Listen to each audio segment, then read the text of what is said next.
నమస్తే. Welcome back to GTV media. For the first time మన GTV మీడియాలో నరగోని గారితో ఒక ఇంటర్వ్యూ కోసం వచ్చాను. బిఫోర్ మీరు చూసారు చాలా ఛానల్స్‌కి ఆయన్ని ఇంటర్వ్యూ చేయడం జరిగింది. సో, ఈరోజు మన ఛానల్‌లో కొన్ని కొత్త టాపిక్స్ గురించి, ఇంపార్టెంట్ టాపిక్స్ గురించి డిస్కస్ చేయబోతున్నాను.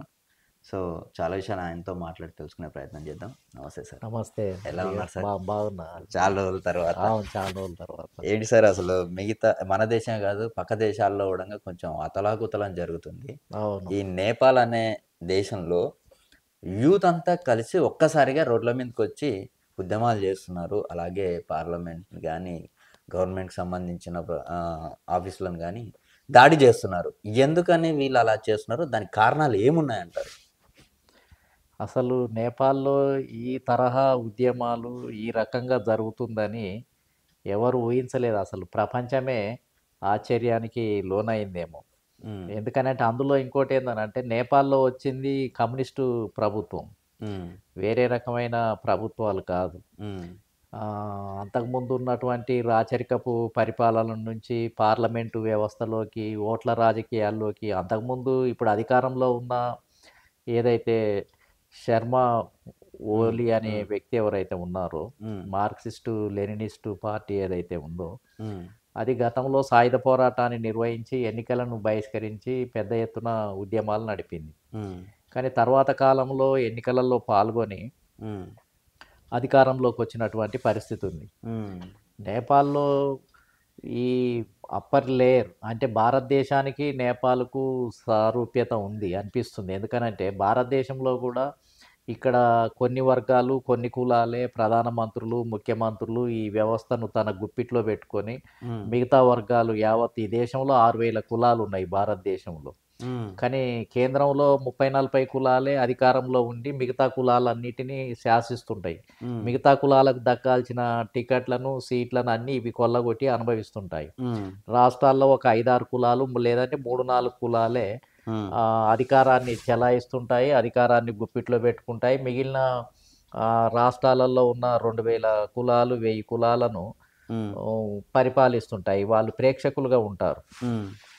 ఈ దేశంలోనే ఈ రకమైన పరిస్థితి ఉందేమోనని మాలాంటి వాళ్ళం అనుకునేది. అంత మైక్రో లెవెల్‌లో నేపాల్ రాజకీయాలను మేము లోతుగా ఎళ్లి ఎన్నడూ పరిశీలించలేదు. హ్మ్. కాకపోతే హిందూ దేశానికి రిలేటెడ్‌గా ఉంది. మన దేశం లాగానే అక్కడ వాతావరణం ఉంది. ప్రజలున్నారు. కొన్ని కులాలున్నాయనేది కొంత తెలుసు గానీ, హ్మ్. ఇంత డీటెయిల్‌గా తెలియదు. కానీ అక్కడ ఇప్పటివరకు చాలామంది ప్రధాన మంత్రులైన దాంట్లో 10, 12 మంది కేవలం ఒక బ్రాహ్మణ వర్గాలకు సంబంధించినటువంటి వాళ్ళే అంటే హ్మ్. దానికి రిలేటెడ్‌గా ఉన్న వాళ్ళే ప్రధాన మంత్రులయ్యిండ్రన్న సంగతి ఇప్పుడు ఒక్కొక్కటి విషయాలు బయటపడుతున్నాయి. క్షత్రియులు, బ్రాహ్మణ వర్గాలకు సంబంధించినటువంటి వాళ్ళే హ్మ్. మరి ఆ దేశ ప్రధాన మంత్రులు లేకపోతే ఇతరత్ర ముఖ్యమైన పదవులన్నీ వాళ్ళే అనుభవిస్తున్నారనేది హ్మ్. అర్థమైంది. హ్మ్.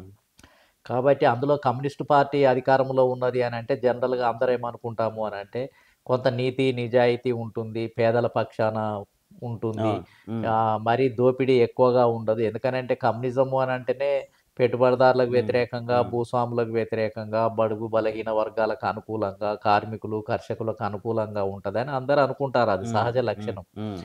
కానీ కమ్యూనిస్ట్ పార్టీ నాయకత్వంలో అక్కడ ఒక్కొక్కటి వెలికిలోకొస్తున్న విషయాలను జూస్తే, హ్మ్. అసలు కమ్యూనిస్ట్ పార్టీ అధికారంలో ఉంటే, హ్మ్. అసలు మొత్తం ఆ దేశంలో కరప్షన్ పడగలు విప్పటం ఏంటిది? హ్మ్. అసలు వంశపారంపర్య విధానం కొనసాగటం ఏంది? వాళ్ళ చుట్టాలు, బంధువులను అందరిని నింపుకోవటం ఏంటిది? హ్మ్. అసలు విలాసవంతమైన జీవితం ఏంటిది? వాళ్ళ పిల్లలంతా గూడా ప్రత్యేక విమానాలు కొనుక్కొని విదేశాలకు వెళ్ళి టూర్‌లు జేసొచ్చి, పర్యటించి మొత్తం ఒక మొత్తం ఏందనంటే అనేక రకాలైనటువంటి అసలు ఎవరు ఊహించనంత ఆస్తులు, హ్మ్. సంపద అదేవిధంగా విలాసవంతమైనటువంటి ఖరీదైనటువంటి జీవితాన్ని గడుపుతున్నారు అనేది ఇప్పుడు ఒక్కొక్కటి బయటకొస్తుంటే హ్మ్. అందరం ఆశ్చర్యపోతున్నాం.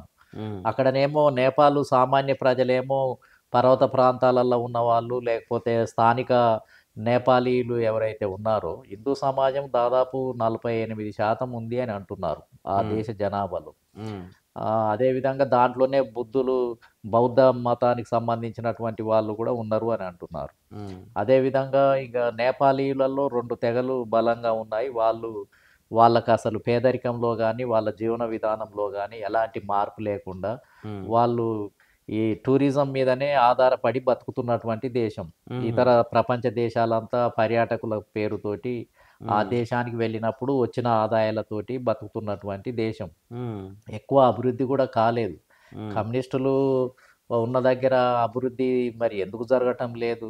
అసలు దాన్ని ఎందుకు తొక్కిపెడుతున్నారు? యంత్రీకరణ గూడా ఎందుకు జరుగుతలేదు? పారిశ్రామిక రంగం ఎందుకు అభివృద్ధి కాలేదు? అనేది అది వేరే అంశాలింక. హ్మ్. హ్మ్. కాబట్టి మొత్తం మీద ఏందనంటే అక్కడ ఒక లేయర్ అంటే హ్మ్. క్రిమి లేయర్ పొరలు హ్మ్. కొన్ని కులాలలో క్రిమి లేయర్‌గా తయారైపోయి మొత్తం ఆర్థిక సంపదను, అదేవిధంగా రాజకీయ పెత్తనాన్ని, పదవులు, హ్మ్. అదేవిధంగా రాజకీయ వ్యవస్థను గుప్పిట్లో పెట్టుకొని మిగతా ప్రజానీకాన్ని రాజకీయ బానిసలుగా, లేకపోతే పేదవాళ్ళుగా మార్చేసి అక్కడ ఉన్న స్థానికులను హ్మ్.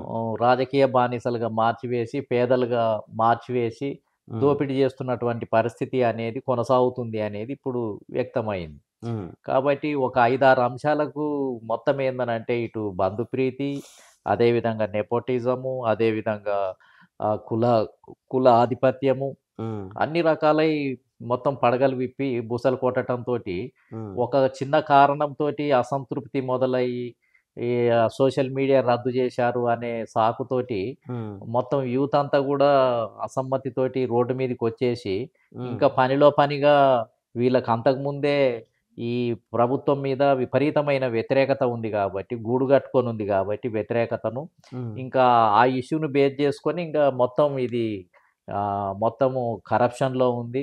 హ్మ్. అదేవిధంగా బంధువుల పరిపాలన కొనసాగుతుంది. హ్మ్. అదేవిధంగా వంశపారంపర్యం ఉంది. హ్మ్. అంతా మొత్తం ఏందనంటే దోపిడీ ప్రభుత్వము అని ఇగ వాటి మీద గూడా కక్ష తీర్చుకునే విధంగా తిరుగుబాటు జేసి, ఆ ప్రభుత్వం పైనే ఇంక రోడ్ల మీదకొచ్చేసి హ్మ్.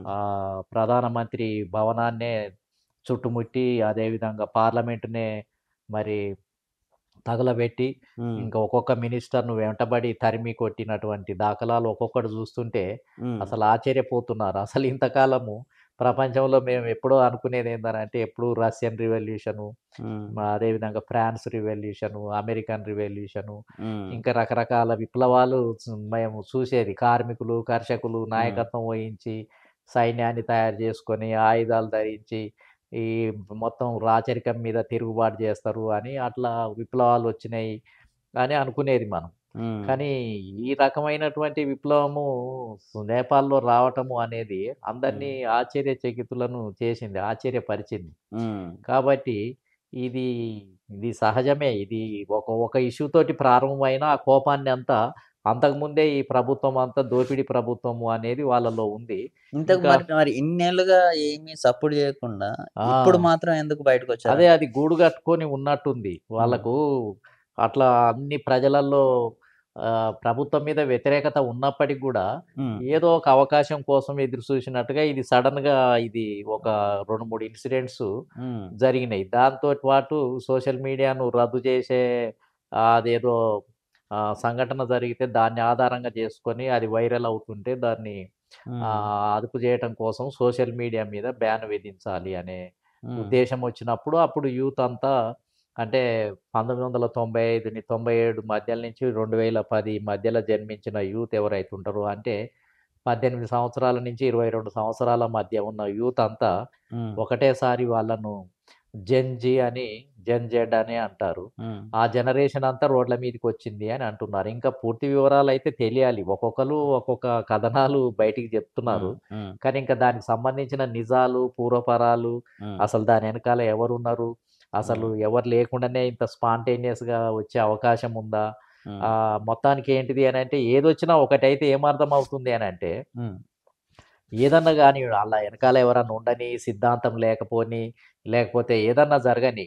కానీ హ్మ్. వాస్తవం ఏంటిది అనంటే నేపాల్ ప్రభుత్వము హ్మ్. మొత్తం ఏంటిది అనంటే కరప్షన్‌లో కూరుకుపోయింది. అవినీతి ప్రభుత్వంగా మారిపోయింది. హ్మ్. వంశపారంపర్యంగా ఉంది. బంధువులతోని నిండిపోయింది. హ్మ్. విలాసవంతమైన జీవితాన్ని నడుపుతుంది. మిగతా 80% ప్రజలను వదిలేసింది. వాళ్ళంతా పేదలుగా బతుకుతున్నారు. హుహు. వాళ్ళకేమి అందించలేకపోతుంది. హ్మ్. ఇది వాస్తవం. హ్మ్. ఇంక వాళ్ళు వాళ్ళు ఎవరు ప్రోత్సహించిండ్రు, ఎవరు తిరుగుబాటు చేయమని చెప్పిండ్రు, దాని వెనకాల అమెరికా ఉందా, ఇండియా ఉందా, ఇంకోళ్ళు ఉన్నారా అనేది వేరే విషయం. హ్మ్. కానీ అదేమి మంచి ప్రభుత్వం గాదు గదా! హ్మ్. ఇప్పుడు వాళ్ళు తిరుగుబాటు జేసి, దగ్ధం జేసి, తిరుగుబాటు జేసి ప్రభుత్వాన్ని కూల్చివేయటం అయితే మంచిదే గదా! అదైతే మంచి ప్రభుత్వాన్ని కూల్చేస్తే మనమందరము అరే! హ్మ్. మంచి ప్రభుత్వం ఉంది. దీని ఎనకాల ఎవడో కుట్ర జేసిండు, ఏదో జరిగింది అనుకోవటానికి హ్మ్. వీలుండేది. హ్మ్. మోసపూరితమైన దోపిడీ ప్రభుత్వాన్ని హ్మ్. కూల్చేసిండ్రు. హ్మ్. కాబట్టి ఇప్పుడు ఆ విషయాలన్నీ వెలుగులోకొస్తున్నాయి. ఏదైనా మంచిదే జరిగింది. అలాంటి ప్రభుత్వాలు, అవినీతి ప్రభుత్వాలు, బంధుప్రీతి, అదేవిధంగా ఒకే వర్గము, ఒకే కులము, హ్మ్.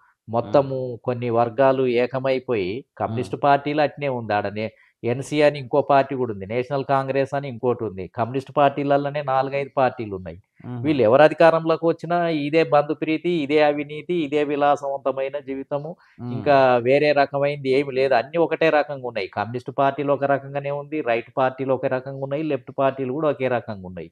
అన్నీ అవినీతే. ఇయన్నీ జంట పక్షుల్లాగానే హ్మ్. ప్రజల విషయానికొచ్చినప్పుడు, పేదోళ్ళ విషయానికొచ్చినప్పుడు అన్నీ దోపిడీ జేయటమే, పెత్తనం జేయటమే హ్మ్. అనేది అర్థమైపోయింది. హ్మ్. ఇంకా అర్థమైనప్పుడు ఇక వాళ్ళు జేసింది కరెక్టే గదా! ఇప్పుడు మరి. తిరుగుబాటు జేశారు. తిరుగుబాటు జేశారు. యెస్. ఆ విధంగా ఇంతకాలం ఎందుకు రాలేదు అనంటే, ఇంతకాలం వాళ్ళకి అవకాశం అలాంటి అవకాశాలు అసలు రాలేదా? సృష్టించుకోలేదు. ఇప్పుడు సోషల్ మీడియా ద్వారా హ్మ్. అలాంటి అవకాశం వచ్చింది. ఈ సోషల్ మీడియా ఇంత పెద్దన ఒకటి చేసే అంత అవకాశం అంత దమ్ముందంటారా సోషల్ మీడియాకి? ఇది ఫస్ట్ టైమ్ హ్మ్. ప్రపంచంలో హ్మ్. అసలు సోషల్ మీడియా ద్వారా గ్యాదరింగులు జరిగినాయి. సోషల్ మీడియా ద్వారా మొత్తం ఏందనంటే, ఈ భావజాల ప్రకటన హ్మ్. జరిగింది. హ్మ్. హ్మ్. అనేక వర్గాలు దీన్ని ఉపయోగించుకుంటున్నాయి. హ్మ్. ఇది వాస్తవమే. హ్మ్. కానీ సోషల్ మీడియా ద్వారా ఒక ప్రభుత్వాన్నే కూల్చేసి హ్మ్. మొత్తం అసలు అవేర్‌నెస్ అనేది అంత అంత తొందరగా ఫాస్ట్‌గా రావటము వైరల్ అనేది ఇది అయిపోయింది. ఆ! నేపాల్‌లో హ్మ్. ప్రపంచంలోనే ఇది మొదటి రివల్యూషన్. ఇప్పుడు ఈ ఎ నేపాల్‌లో కరప్షన్ ఏదైతే ఉందో అదే ఆహ్, కరప్షను హ్మ్. మన ఇండియాలో గూడా ఉందంటారా? ఇక్కడున్న ఇండియాలో గూడా పార్టీలు ఉంది గదా! మొత్తం అసలు ఇండియాలో మొత్తం కరప్షన్ తోటే గదా నడిచేది. ఆ! అసలు అలాంటి విప్లవము హ్మ్. అసలు నిజంగా సోషల్ మీడియా ద్వారా యూత్ అంతా ఒకటైపోయి, ప్రజలంతా ఒకటైపోయి, ప్రభుత్వాలను అంటే ప్రభుత్వాల మీద దాడి జేసి, హ్మ్. దగ్ధం జేసి, లేకపోతే చంపేసి కొంతమంది మాజీ ప్రధాని భార్యను హ్మ్. మంటలలో పెట్టి తగలబెట్టారు. హ్మ్. ఫైనాన్స్ మినిస్టరు, హోమ్ మినిస్టర్‌లను వెంటబడి కొట్టారు మొత్తం. హ్మ్. ఇక రాజైతే ప్రధానమంత్రి అయితే పారిపోయిండు మొత్తం. హ్మ్. అంటే నేననేదేందనంటే మరీ అంత ఘోరమైన, అంత హింసాయుతకమైనటువంటి వాళ్ళ ఆ విధమైన దాడిని మనం కోరుకోము. హ్మ్. కాకపోతే ఏంటిది అనంటే, మన దేశంలో అవినీతి విపరీతంగా ఉంది. హ్మ్. కాంగ్రెస్ ప్రభుత్వము 50 సంవత్సరాలు ఈ దేశాన్ని పరిపాలించింది. హ్మ్. ఇప్పుడు ఆంధ్రప్రదేశ్‌లో చూశాం గదా! ఉమ్మడి ఆంధ్రప్రదేశ్‌లో కాంగ్రెస్ పార్టీ, తర్వాత కాంగ్రెస్ పార్టీ పరిపాలించినప్పుడు హ్మ్. అన్ని కమిషన్‌లే గదా! అంతా అవినీతే గదా! మొత్తం ప్రాజెక్టులల్లో రోడ్లేసినా కమిషనే, ఏది శాంక్షన్ చేసినా కమిషనే, అధికారులు కమిషనే, అన్ని హ్మ్. కమిషన్‌లు అంత దోపిడీ పర్సెంటేజ్‌లే గదా! హ్మ్. రాహుల్ గాంధే జెప్పాడు. మేము అక్కడ రూ. 100 శాంక్షన్ చేస్తే అందేది రూ. 10 మిగిలిన రూ. 90 అంతా హ్మ్. మధ్య దళారులు వీళ్ళే తినేస్తున్నారని స్వయంగా రాజీవ్ గాంధే హ్మ్. ప్రైమ్ మినిస్టర్‌గా ఉన్నప్పుడు ఒక దశలో చెప్పినటువంటిది. అందరూ హ్మ్. వేరే రకంగా చెప్తున్నారు. అనేక సర్వేలు గూడా హ్మ్. అంతా ఇండియా అంతా గూడా అవినీతిమయమే. హ్మ్. ఒక రకంగా జెప్పాలంటే ఎవరో ఒకళ్ళిద్దరు నీతివంతమైన నాయకులు ఉండొచ్చు. లేదనలేను. అందులో కొన్ని పార్టీలు మంచివి గూడా ఉండొచ్చు. హ్మ్. కానీ ఆహ్, క నేపాల్‌లో ఉన్న లక్షణాలన్నీ మన పార్టీలలో ఉన్నాయి. హ్మ్. కాంగ్రెస్ పార్టీ ఉంది. హ్మ్. అంతా ఒకటే కుటుంబం గదా! హ్మ్. జవహర్లాల్ నెహ్రూ, తర్వాత ప్రాంతీయ ఇందిరాగాంధీ. పార్టీలలో గూడా ఆ! ఏమన్నా ఈ ఉందంటారా? జవహర్లాల్ నెహ్రూ, ఇందిరాగాంధీ, రాజీవ్ గాంధీ హ్మ్. తర్వాత మళ్ళా అగ్రకులాలు. హ్మ్. అంటే అదే ఒకటే వర్గం. అగ్రకులాల వాళ్ళే ప్రధాన మంత్రులు అయినటువంటి పరిస్థితి. అందులో ఎస్సీ ఎక్కడ ముఖ్యమంత్రి అయిండు? విస్తారంగా ప్రజానీకం ఉంది. సమూహాలున్నాయి ఎస్సీలు. హ్మ్. వాళ్ళు ప్రధానమంత్రి ఒక్కసారన్నా గావాలి గదా! బీసీలు 50% ఉన్నారు. కాంగ్రెస్ పార్టీ ఎప్పుడన్నా బీసీలను ప్రధానమంత్రి జేసిందా? హ్మ్. ముస్లింలు 12% ఉన్నారు. వాళ్ళనెన్నడన్నా జేశారా? హ్మ్. కాబట్టి ఎస్టీలున్నారు పెద్ద ఎత్తున. ఎవరు చేయలేరు. కాబట్టి హ్మ్. కాంగ్రెస్ పార్టీ కూడా అంతా ఒకటే వర్గము, ఒకటే మొత్తం ఏందనంటే హ్మ్. కొన్ని సెక్షన్‌లతోటే, బంధువులతోటి, చుట్టాలతోటి. నియామకాలన్నీ గూడా కాంగ్రెస్ పార్టీ ఆధ్వర్యంలో నియామకాలన్నీ హ్మ్. అంత బంధుప్రీతే గదా! మొత్తం దగ్గర దగ్గరోళ్ళనే పెట్టుకోవటం గదా! అంతా. హ్మ్. హ్మ్. హ్మ్. ఈవెన్ న్యాయ వ్యవస్థ, కోర్టులు అన్నిట్లల్లో ఓపెన్‌గా నియామకాలు జరిగిపోతున్నాయి. ఒకటే వర్గము, ఒకటే కులము, తన దగ్గరోళ్ళు, బంధువులు మొత్తం పేర్లన్నీ చూస్తే ఆశ్చర్యపోతారు. అనుకున్నోళ్ళతోని ఉత్తర మాత్రమే భారతదేశంలో ఉన్న చేసుకుంటున్నారు. పేర్లన్నీ చూస్తే హ్మ్. అధికారంలో పై పొరలో అధికారంలో ఉన్న బ్యూరాక్రసీని గనక చూస్తే అసలు మొత్తం వాళ్ళే మొత్తం ఎక్కడ చూసినా పేర్లన్నీ ఒక తీరుగానే కనపడుతుంటాయి. తివారీలు, త్రిపాఠీలు, మిశ్రాలు, హ్మ్. శుక్లాలు, చటర్జీలు, ముఖోపాధ్యాయులు, భట్టాచార్యలు, అనేక పేర్లు సెంట్రల్ గవర్నమెంట్‌లో ఉన్న పేర్లన్నీ చూస్తే 90% హ్మ్. ఒకే వర్గము, ఒకే కులానికి ఉన్న సబ్ కులాలు, సబ్ క్యాస్ట్‌లతోటి కూడుకొనుంటాయి. లేదు అనంటే అతి కష్టంగా ఠాగూర్‌లకొస్తాయి. ఏది క్షత్రియులకొస్తారు హ్మ్. ప్రధాన మంత్రులు. హ్మ్. విశ్వనాథ్ ప్రతాప్ సింగు లేకపోతే ఇంకొకరు ఇంకా వస్తారు. వాళ్ళోళ్ళని అలా వాళ్ళే ఉంటారు. సపోర్ట్ ఇక బనియా చేసుకుంటున్నారయితే. సెక్షన్ గూడా లేదు. హ్మ్. బనియాలు గూడా కాంగ్రెస్ పార్టీకి డబ్బు ఖర్చు పెడతారు బనియా కమ్యూనిటీ గాని, వాళ్ళు ఏమి ప్రధాన మంత్రులు గాలేదు. హ్మ్. కాబట్టి ముఖ్యమంత్రులంతా మళ్ళా రాష్ట్రాల్లో ఉన్న 2, 3 కులాలే. అంటే హ్మ్. కాంగ్రెస్ పార్టీ దేన్ని పోషించింది? అంటే ఏమన్నా బడుగు బలహీన వర్గాలకు రాజ్యాధికారాన్ని వికేంద్రీకరణ జేసి, ఆర్థికంగా బడ్జెట్‌ని ఏదన్నా వికేంద్రీకరణ జేసి పంచింది కాదు. సేమ్ ఇప్పుడు నాకు తెలిసి నేపాల్‌లో ఈ ఏదైతే ఇప్పుడు కమ్యూనిస్టు ప్రభుత్వం అనుసరించిన విధానాలకు, కాంగ్రెస్ పార్టీ అనుసరించిన విధానాలకు దగ్గర హ్మ్. సంబంధం ఉంది. అయితే ఒకవేళ అలాంటి విప్లవం జరగాల్సొస్తే హ్మ్. ఈ ఇండియాలో జరగాల్సిందే. కాంగ్రెస్ పార్టీకి వ్యతిరేకంగానే జరగాల్సుండే. కానీ ఆ అదృష్టం ఏందనంటే ఆ రోజు ఆహ్, ఖచ్చితంగా వస్తది. ఈ అది అవినీతి పెరిగితే అది ఖచ్చితంగా బీజేపీ వచ్చి రావటం వల్ల హ్మ్. ఇది కాంగ్రెస్ పార్టీకి జరగాల్సిన విప్లవం హ్మ్. జరగలేదు. అప్పుడు ఈ అవేర్‌నెస్ గూడా లేదు. హ్మ్. ఇంకోటేందంటే భారతదేశంలో ఉన్న ప్రజలంతా సర్దుకపోయే మనస్తత్వం. అవును. ఇక అవును. ఎవడో ఒకడు ఉండనీలే, ఏం జరుగుతదిలే అని అంత సర్దుకపోయి అవమానాలను గూడా భరించే మనస్తత్వము. అవినీతిని గూడా హ్మ్. తిననీలే, ఎవడో ఒకడు హ్మ్. తిననీలే హ్మ్. హ్మ్. అనే మనస్తత్వము. అవును. అంటే అంతా ఈ దేశంలో ఉన్నోళ్ళేంటిది అనంటే ప్రజలు గూడా ఒక మనోళ్ళే రకంగా గదా! కానీ అలవాటు పడిపోయారు. అలవాటు ఎవడో పడిపోయినారు. ఒకడు అది ఆ! అధికారంలో ఉన్న అంటే ఈళ్ళకి ఆ సీరియస్‌నెస్ తెలియదు. ప్రధానమంత్రులు అందరుండాలి, అన్ని వర్గాలకు రావాలి, ఎమ్మెల్యే టికెట్లు, ఎంపీ టికెట్లు గూడా అన్ని వర్గాలకు పంపిణీ జరగాలి. ప్రజాస్వామ్యము అనంటే రిప్రజెంటేషన్ అందరికుండాలి. అట్లా ఉంటేనే అది డెమోక్రసీ. అట్లా ఉంటేనే దేశము. హ్మ్. ఒకే వర్గం, ఒకే కులం పరిపాలించటము అనేది తప్పు. హ్మ్. ఇది డిక్టేటర్‌షిప్పు, ఇది వంశపారంపర్యము. ఒకే కులం వాళ్ళు ముఖ్యమంత్రులు, ప్రధాన మంత్రులు గావటం అనేది గూడా తప్పు. హ్మ్. అనేది ప్రజలలో ఆ రకమైన అవేర్‌నెస్ లేదు. హ్మ్. బాబాసాహెబ్ అంబేద్కరు, మాన్యశ్రీ కాన్షీరామ్ గారు మాలాంటి వాళ్ళము హ్మ్. మేము మిగతా వర్గాలు గూడా ముఖ్యమంత్రులు గావాలి, ప్రధాన మంత్రులు గావాలి, బడ్జెట్ అందరికి పంపిణీ జేయాలి, హ్మ్. ఉద్యోగాలలో గూడా వాటా రావాలి హ్మ్. అని పోరాటం జేశారు. బహుజన ఉద్యమకారులు మహాత్మా జ్యోతిరావు పూలే నుంచి పోరాటం జేయటం జరిగింది. కానీ ఈ ప్రజలకెక్కడ ఎక్కుతుంది? ఈ హ్మ్. ప్రజలంతా గూడా ఏందనంటే అగ్రకులాల వైపే ప్రయాణం జేస్తూ ప్రయాణం వాళ్ళనే చేస్తున్నారు. అవును. నమ్ముతూ వాళ్ళనే గెలిపిస్తున్నటువంటి పరిస్థితుంది. అవును. కాబట్టి నిజంగా రివల్యూషన్ రావాలి అనంటే భారతదేశంలో కాంగ్రెస్ పార్టీ 50 సంవత్సరాలు మోసం జేసి, దోపిడీ జేసిన అవును. కాంగ్రెస్ పార్టీకి వ్యతిరేకంగా ఇలాంటి తిరుగుబాటు రావాలి. ఎప్పుడో అవును. తిరుగుబాటొచ్చి మొత్తం కనీసం తిరుగుబాటు అనంటే ఓటు రూపంలోనన్నా తిరుగుబాటు రావాలి. Silent revolution. హ్మ్. ఓ పోలింగ్ బూత్‌లకు పోయి వ్యతిరేకంగా ఓటేస్తే రివల్యూషనే గదా! అవును. అలాంటి రివల్యూషన్ అన్నా రావాలి. లేదంటే 50,00,000 మంది రోడ్డు మీదకొచ్చి ఒక హెచ్చరికనన్నా జేయాలి. హ్మ్. అంటే రాళ్ళు, రప్పలతోటి కొట్టకుండా హింసకి కనీసం బల దూరంగా ఉంటూ. ప్రదర్శనను చూపిస్తేనన్నా అవును. కనీసం ప్రభుత్వాలు భయపడటానికి అవకాశం ఉంటుంది. కానీ కాంగ్రెస్ పీరియడ్‌లో ఎక్కడ జరిగింది? ఒక ఇందిరాగాంధీ పీరియడ్‌లో హ్మ్. జయప్రకాష్ నారాయణ దేశవ్యాప్తంగా ఒకటి టోటల్ రివల్యూషన్ అనే పేరుతోటి ఎమర్జెన్సీకి వ్యతిరేకంగా పౌర హక్కులన్నీ గూడా నశించి జైల్లో కుక్కితే, హ్మ్. దానికి వ్యతిరేకంగా జయప్రకాష్ నారాయణ నాయకత్వంలో జనతా పార్టీ ఆవిర్భవించి హ్మ్. కాంగ్రెస్ పార్టీకి బుద్ధి చెప్పటం జరిగింది. హ్మ్. ఓడించటం జరిగింది. హుహుహు. అది నేను అనుకుంటాను భారతదేశంలో ఒక రివోల్ట్ అది. ఈ హ్మ్. ఈ గాంధీ అనే పేరు సోనియా గాంధీ, రాజీవ్ గాంధీ లేకపోతే ఈ రాహుల్ గాంధీ. ఈ గాంధీ అనే పేరు హ్మ్. మామూలుగా గాంధీ గారున్నారు. అవును. ఈయనకేమన్నా చుట్టాలా? గాంధీకి ఏం లేదు గానీ, గాంధీ జాతిపిత గాబట్టి, హ్మ్. మహాత్ముడు గాబట్టి, హ్మ్. త్యాగం జేసిన వ్యక్తి గాబట్టి, ఇప్పుడు మహాత్మా జ్యోతిరావు పూలే పేరు ఎందుకు బెట్టుకుంటారు? అంబేద్కర్ పేర్లు ఎందుకు బెట్టుకుంటారు అనంటే, హ్మ్. ఆహ్, ఒక త్యాగ పురుషుడు గాబట్టి అనే ఉద్దేశంతోటి పెట్టుకున్నారు. అయితే గాంధీ, జవహర్లాల్ నెహ్రూ హ్మ్. తర్వాత హ్మ్. ఇంగా ఇందిరాగాంధీ, రాజీవ్ గాంధీ, రాహుల్ హ్మ్. గాంధీ, హ్మ్. ఈ విధంగా గాంధీ అనేది ఇంకా వరుసగా పెట్టుకున్నారు. అదొక సింబాలిక్‌గా అంటే అసలు వీళ్ళు అనుసరించేదంతా గూడా గాంధీ అనుసరించిన దానికి సంబంధం లేదు. గాంధీ హ్మ్. చాలా ఉదారంగా కొన్ని రిజిడ్‌గా ఉన్నప్పటికీ, హ్మ్. గాంధీ చాలా పేదోళ్ళ గురించి, చిన్న చిన్న వర్గాల గురించి, బడుగు బలహీన వర్గాల గురించి, హ్మ్. కొన్ని చాలా లిబరల్‌గా మూవ్ అయినటువంటి వ్యక్తి. ఆయన ఒక భంగీనే భారతదేశంలో రాష్ట్రపతి జేయాలని చెప్పినటువంటి వ్యక్తి. భూములే అసలు నష్టపరిహారం లేకుండా భూస్వాముల భూములన్నీ లాక్కోవాలి అని చెప్పినటువంటి వ్యక్తి. వాళ్ళకెందుకు నష్టపరిహారం ఇవ్వాలి? హ్మ్. అన్నీ తీసేసుకోవాలి అని చెప్పినట్టు. కొన్ని రివల్యూషనరీ థాట్స్ ఉన్నాయి ఆయన దగ్గర. గ్రామీణ వ్యవస్థ, గ్రామీణ ప్రాంతాలు అభివృద్ధి చెందాలి. హ్మ్. ప్రతి కులం ఈ దేశంలో గౌరవించబడాలి. ఈ దేశంలో ఈ అంటరానితనాన్ని పెంచి పోషించటము అనేది మహాపాపము.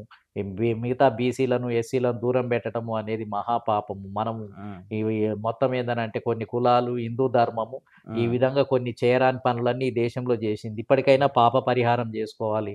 వాళ్ళను చేరదీయాలి హ్మ్. అని గాంధీ కొన్ని ఉన్నతమైనయి కొన్ని లోపాలుండొచ్చు. హ్మ్. హ్మ్. వర్ణాశ్రమ ఆ! ధర్మాన్ని సపోర్ట్ జేసిండు. కొన్ని కొన్ని కింది కులాలకు సంబంధించినటువంటి బాబాసాహెబ్ అంబేద్కరు సెపరేట్ ఎలక్టరేట్‌ను 1932లో సాధించినప్పుడు దాన్ని వ్యతిరేకించిండు. హిందూ వర్గంలో చీలికలొస్తాయనే ఉద్దేశంతోటి హ్మ్. గుడ్డిగా వ్యతిరేకించిండు. అట్లాంటియి ఒక 2, 3 విషయాలు తప్ప హ్మ్. మిగిలిన విషయాల్లో ఇప్పుడున్న జవహర్లాల్ నెహ్రూ కంటే, గాంధీ కంటే, రాజీవ్ గాంధీ కంటే, మిగతా బ్రాహ్మణికల్ వర్గాల కంటే గాంధీ చాలా లిబరల్‌గా మూవ్ అయ్యిండాయన. హ్మ్. ఆయన ముస్లిం సమాజం ఎడల చాలా గొప్పగా సానుకూలంగా స్పందించుండు. ఈ దేశంలో వాళ్ళు గూడా ఉండాలి. వాళ్ళకి గూడా సరి అయినటువంటి ప్రాతినిధ్యం ఇవ్వాలని చివరిదాకా పోరాటం జేసిండు. ఆ విధంగా పోరాటం చేసినందుకే, గట్టిగా అడిగినందుకే హ్మ్. ఇక్కడ కొన్ని వర్గాలకు కోపమొచ్చి హ్మ్. ఆయనను హత్య చేసే వరకు వెళ్ళిపోయినాయి భరించలేక. అంటే హుహు. అంటరాని కులాలకు అనుకూలంగా ఎక్కువ మాట్లాడటం మొదలుపెట్టిండు. హ్మ్. ముస్లిం సమాజానికి విపరీతంగా అనుకూలంగా మాట్లాడటం మొదలుపెట్టిండు. హ్మ్. ఈ గాంధీ ఏంది ఊరికే బడుగు బలహీన వర్గాలు, ముస్లిం సమాజం గురించి మాట్లాడుతున్నాడు అని వీళ్ళు భరించలేకపోయారు. హ్మ్. భరించలేక ఆయనను ఇంకా వేరే రకమైన దాంతోటి చూపిచ్చి చంపేయటం జరిగింది.